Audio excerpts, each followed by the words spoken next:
তাহাজ্জুদ করতে ঘরের দরজা জানালা লাগায় বেড়ি মানুষ তাহাজ্জুদ করেছে, সমস্যার কিছু নাই।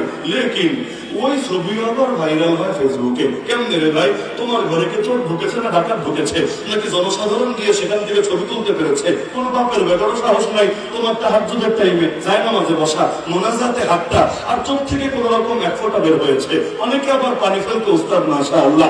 লাশ দেখলে, শহীদের লাশ দেখলেও পানি আসে না, আর মেট্রো রেল দেখলে পানি আর পানি, চোখের পানি না তো নাকের পানি মুছতে মুছতে টিস্যুই ফুরায় যায়, টিস্যুতে আর কুলায় না। ভালো কথা, শেষ রাতে উঠে নামাজ পড়তেই পারে, কোনো সমস্যা নেই, কোনো সমস্যা নেই। কিন্তু ওই ছবিটাও যখন পাবলিকের সামনে ভাইরাল হয়, বুঝতে বাকি থাকে না নাটক ভালোই সেজেছে, নাটকের কোনো তুলনাই হয় না।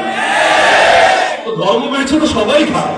আমরা ছোটবেলায় দেখতাম, আমার বাসায় যেহেতু শাহজালাল মাজারের কাছে, দেখতাম নির্বাচনে প্রার্থী ঘোষণা হলেই আস্তে করে যেত শাহজালাল মাজারে, শাহপরান মাজারে, এরপর ছবি টবি তুলতো, সাংবাদিকদের সাক্ষাৎকার দিত, এরপর সারা বছর খুব ঘুমায় প্রচারণা চলতো। মাজারেও যেত, মাদ্রাসায়ও যেত, মসজিদেও যেত, খানকায়ও যেত, মাশাআল্লাহ। লেকিন সারা বছর এগুলোর অস্তিত্ব থাকে না। এমনটা হয় নাকি হয় না? এইটারই তো ধর্ম ব্যবসা বলে, এটারই তো ধর্ম ব্যবসা বলে। ধর্মের অনুসরণকে ধর্ম ব্যবসা বলে না। এক ব্যবসা তো আল্লাহ বলেছেন করতে। কোন ব্যবসা জানেন? আমারে মালগুলো দিয়ে দেন, আমারে, আমার দেওয়া চান আমারে দিবি, আমার মা দেওয়া মাল আমারও দিবি, তবে আমি মাগনা কিনবো না। যদিও মালিক আমি, চাইলে মাগনাই নিতে পারি। আমি ডাক দিলে তোর রাখার কোনো শক্তি নাই, তাও মাগনা কিনবো না। আমি কিনবো মূল্য দিয়ে, তুই দিবি পণ্য, আমি দিব জান্নাত, তুই দিবি জান্নাত।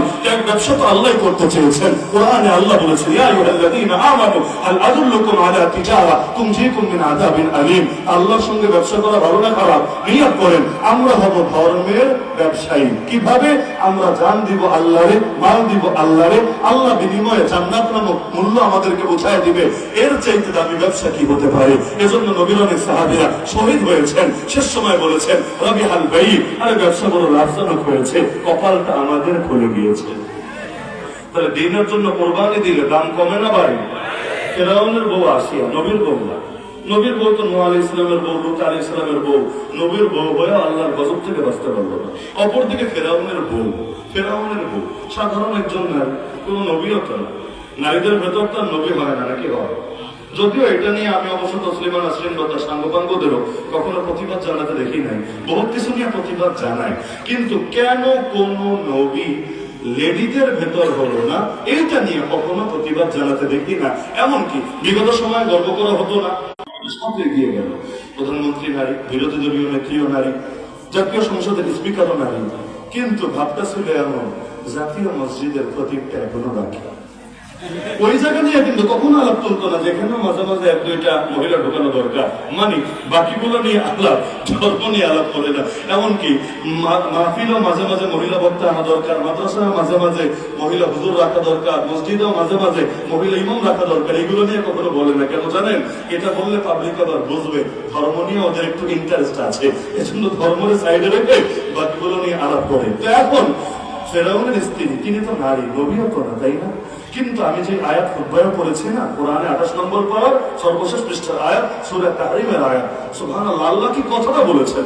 আল্লাহ চাইলে বলতে পারেন ইমানদারদের জন্য অমুক নবীর দৃষ্টান্ত হিসাবে বললাম, ইমানদারদের জন্য অমুক সাহাবীকে, অমুক বরেণ্য ব্যক্তিকে আমি দৃষ্টান্ত হিসাবে বললাম। কিন্তু আল্লাহর বাক্য দেখেন, ওয়াদারাবাল্লাহু মাসালান লিল্লাযীনা আমানু, আল্লাহ ইমানদারদের জন্য একটা দৃষ্টান্ত দিয়ে দিচ্ছেন যে ইমানদার, তোমার ঈমান কেমন হয়েছে একটু মাইপা দেখো, তোমার ঈমান কেমন হয়েছে একটু মিলায়া দেখো। যদি তার সাথে মিলে বুঝবা মোটামুটি একটা স্ট্যান্ডার্ডে আছে, যদি না মিলে বুঝবা তোমার ভেতরে এখনো ঘাটতি আছে। এরপরে আল্লাহ কার নাম বললেন? সমস্ত ইমানদারদের জন্য দৃষ্টান্ত। ইমানদারকে সব মহিলা নাকি? পুরুষ নাই?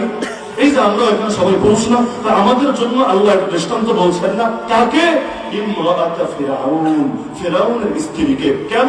এক তাগুতের বউ, এক জালেমের বউ, এক নায়ক শৈল শাসকের বউ, সে আবার আমাদের জন্য এত বড় দৃষ্টান্ত হলো কিভাবে হয়েছে? আর কিছু না, কোরবানি দিয়ে চামড়া খসানো হচ্ছে, জিন্দা মানুষ চামড়াগুলো উঠিয়ে ফেলা হচ্ছে। জিন্দা ছাগলের গা থেকে চামড়া উঠালে কেমন লাগে? এমনকি আমাদের কসাইরা তো নামেও কসাই, কামেও কসাই, মাশাআল্লাহ। দেখবেন কোরবানি দেওয়ার পরে অধিকাংশ ক্ষেত্রে ছাগল এখনো নিস্তেজ হয় নাই, ভেতরে এখনো নড়াচড়া বাকি আছে। ওই অবস্থায় বেশিরভাগ সময় ছাগলের চামড়া উঠায়, যুক্তি দেয় যে পরে করলে একটু শক্ত হয়ে যায়। একটু কষ্ট হবে।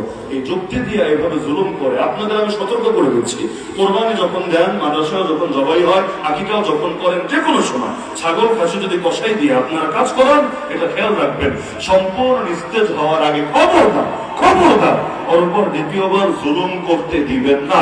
জুলুম জুলুমি।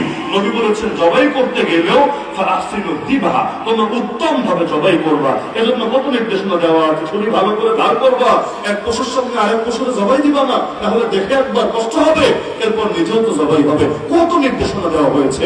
সেখানে প্রাণ ভালো করে বের হওয়ার আগে যদি চামড়া ছোলা হয় কি পরিমাণ কষ্ট হয়ে থাকে।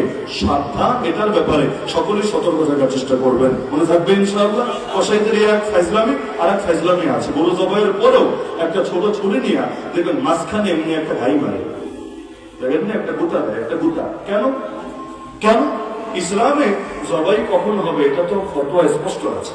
4টা বিশেষ রগ, এর ভেতর 3 জায়গাটা হলে জবাই হয়ে গিয়েছে। খোঁচা মারার সাথে জবাই